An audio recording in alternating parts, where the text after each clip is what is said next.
Hello, welcome to my Texas kitchen, and now I'm making some cute little doormats for our gingerbread houses, and I'm going to start with these Kit Kats, and I also have a bowl of royal icing, and I colored it with this butter.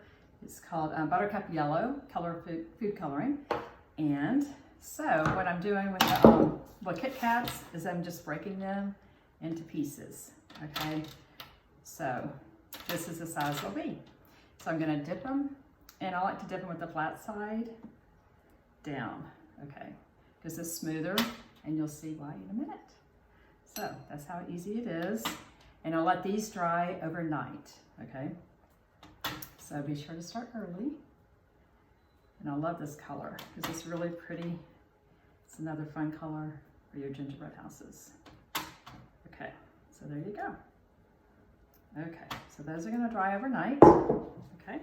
And then these are already, I made these last night. Okay, so now I'll put these aside for a minute. And I have a big bowl of royal icing. And I have a pastry bag, and I cut the end off, and I put a number 5 tip in there, okay? So I'm gonna add the icing in my pastry bag. And I always like to fill it up, never over half full, because it'll start squirting at the wrong end. And it won't take that much icing anyway. Okay, I think that'll be enough. And I fold the end up, and it's ready to go. Okay, so I'm gonna write my names of my guest, and sorry, it'll be upside down for you. So here's the first one. And the secret is just to kind of squeeze gently and keep the icing bag up away. And there you go, there's one Lucy. So it's easy. It's a little bit trickier with longer names.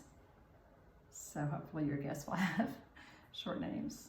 You can also do initials. That's about it.